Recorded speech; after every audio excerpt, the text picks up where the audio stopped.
Hey, what's up? It's Jim, and today I'm going to talk about the film Superman from 1978, or as it's also known, Superman the movie. This is the first Superman major feature film. It was considered one of the most expensive films produced at the time. It was really at the beginning of the blockbuster era. It was a year after Star Wars. It was right when Spielberg was starting out. This film is basically an origin story of Superman, and then there's the Lex Luthor plot. It's almost like two films, and they actually shot this at the same time as part two, or most of part two, and then they reshot part two. It's confusing, and I'll get into that when I review the second film, which will be tomorrow. This was a major motion picture. It was a big deal. It was the first time a comic book had been made into a major motion picture, and it was really years and years before another one would happen. I think it wasn't even really until Batman came out that there was another movie that wasn't a Superman movie that was made from a comic book. I always wondered why no one tried to cash in on the fact that Superman was such a success. Batman kind of you had Dick Tracy, you had The Rocketeer, you had some stuff. You didn't have like the big event pictures that you would later have. The big characters like a Spider-Man or an X-Men or something. They didn't even really try to do that back then. This just kind of was a lone movie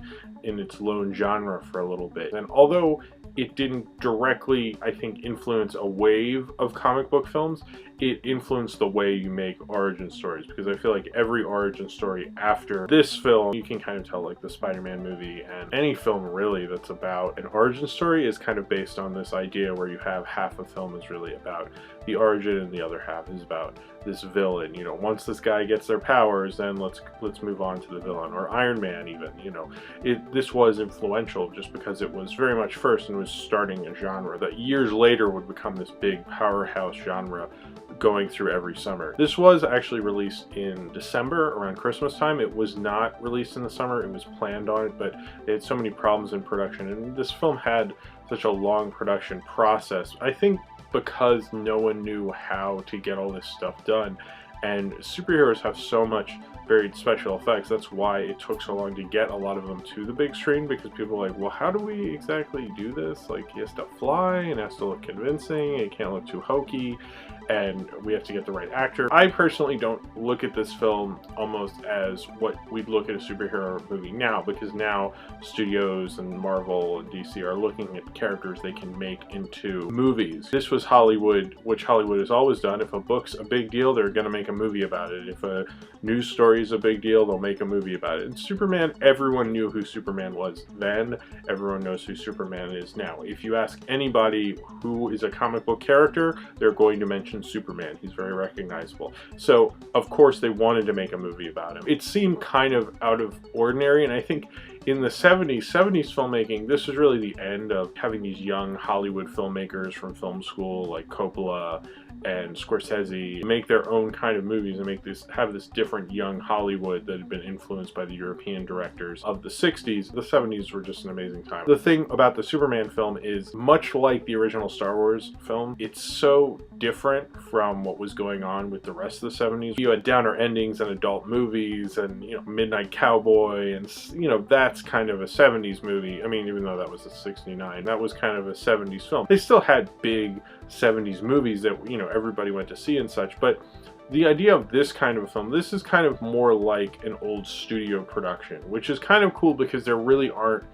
any other superhero movies that were made in kind of an old studio, Gone with the Wind, David O. Selznick kind of way, and I think Superman the movie definitely is. With its cinematography and the money they spent on it and the amount of time they spent on it to get it perfect, it has that David O. Selznick feel about it. Like a lot of the Star Wars ripoffs that would happen after Star Wars reflects more of the old guard, but I think Superman the movie works a lot better than a lot of those, because in those it's like kind of a bad marriage of trying to make a new idea out of an old idea, and this isn't really trying to do that. Superman the movie is just trying to be a big studio Hollywood production, just like Gone with the Wind, just like Ben-Hur, but this is about Superman. That's something I think that is really cool about this movie, because it's so different, I think, from other superhero movies because of the time it was made in. And I like how it's shot in this big format way. I got to see this on a very big screen, fortunately enough, and it looks really, really beautiful on this big, huge screen. You can just really see all the detail. All the shots in the farmhouse just look like epic and extraordinary. And a lot of people were apparently astonished at the special effects at the time.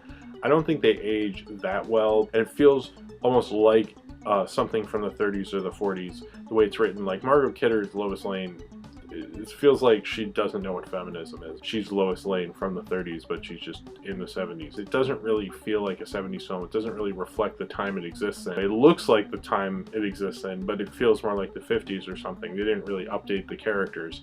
They just put them in there and they thought it would be fine. I mean, there's no kind of cynicism to superhero as a character. They just kind of accept him like, wow, he's pretty amazing. That's cool. I think that's kind of the rejection of the 70s in big studio films like this, is that people wanted to have fun. You know, they're sick of the Vietnam downer attitude of the 70s. They wanted to have, you know, more carefree stuff. Superman the movie kind of reflects that changing of the guard and what eventually would influence what we now know as like summer blockbusters. Anyone can see it. It's not a downer movie. It's easy to understand. Not to say it's a bad movie. I really grew up with Superman 2. I probably, before reviewing this, had seen this movie like once or twice. I don't hate Superman the movie. I kind of like it, but I don't have the childhood investment in Superman the movie that I have with Superman 2, and I still kind of think Superman 2 is the better movie. Probably because it's not trying to fit in all these different plots into one film. I read the Pauline Kael review. She feels like one of the things about this movie, it feels like 7 different directors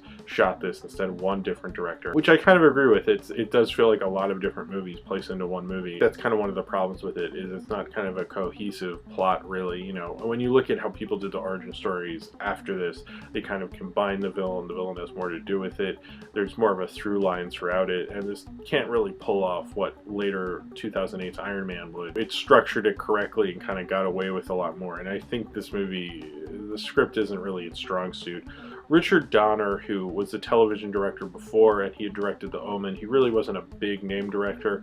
But the thing about Richard Donner's not a bad director, but he is very much a studio director, but he's a very good studio director. He would go on to do the Lethal Weapon films and Goonies. After The Omen, this was his first big movie. He was gonna do the second Omen movie. He was gonna probably just do Omen movies for a little bit, I don't know.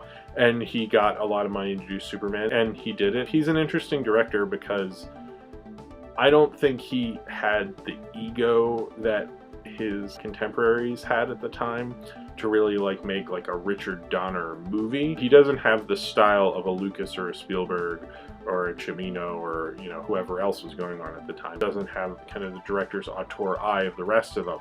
And that might be why there is a common complaint in a lot of older Superman reviews that this film doesn't have the style that a lot of bigger movies would have at the time, because I think they weren't used to this kind of a studio film. Looking at it like in the guise of what we grew up with now and summer blockbusters and things, I don't think a lot of us would look at it as critically as they did then. I think looking at it through the guise of the 70s, this film feels so like kind of lame in a lot of ways, but it pulls it off so well that I think people wanted to believe a man could fly, and they had already sat through Star Wars and they're ready to see like an awesome, fun, big blockbuster movie. Marlon Brando, who got paid the highest amount of money any actor had gotten for a movie ever, he got a percentage of the profits. He made like $15 million, and that was an obscene amount of money at the time. Gene Hackman got paid like $2 million, which at the time was very high. And both of them get their names before Christopher Reeves. But Marlon Brando and Gene Hackman were huge stars at the time. Marlon Brando wasn't really in that many movies at this point in his career, so he's so infamous. I think people would see a big event movie if he was in it. I like Marlon Brando's performance as Gisriel. I like that he also pronounces it Krypton, not Krypton. Superman pronounces it right, but his dad just calls it Krypton. But apparently Marlon Brando was reading off cue cards and stuff like that. He doesn't sound like he was the most agreeable person at the time, so they went with it. The scenes on Krypton have Trevor Howard as well, and the whole thing with General Zod does feel a little odd that they kept it in, even though they cut out the part where the nuclear missile frees them at the end. This is shot at the same time as the sequel, and they're supposed to feed into one another. But Richard Donner decided to cut out the ending, but left in the beginning with them. And when I was watching, I was like, this like doesn't really go anywhere.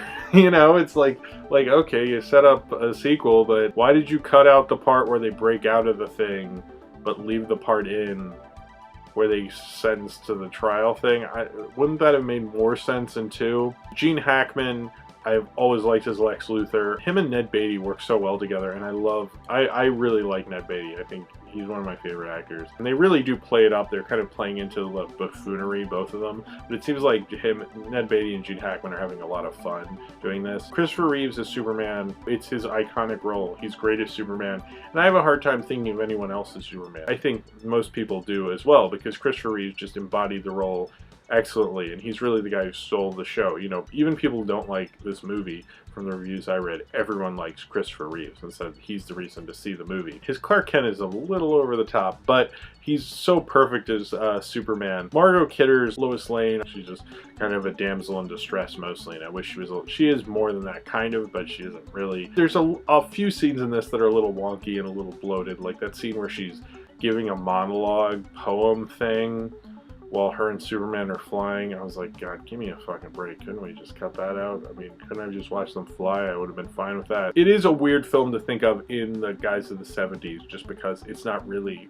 I think, a good example of 70s filmmaking, but it is a good example of the end of 70s filmmaking and what would later become blockbuster. It's actually, you know, a pretty decent big event movie. So if you have seen Superman, or Superman the movie, however you want to call it, and you would like to talk about it, then comment below in the comments, and subscribe if you would like to. I will be reviewing Superman 2 tomorrow, and then on Thursday I will be doing another Superman video. I don't know what I'm reviewing, but I will be reviewing something Superman related. And then it will be time to review Man of Steel after that on Friday. So I hope to see you then, and thank you very much for watching.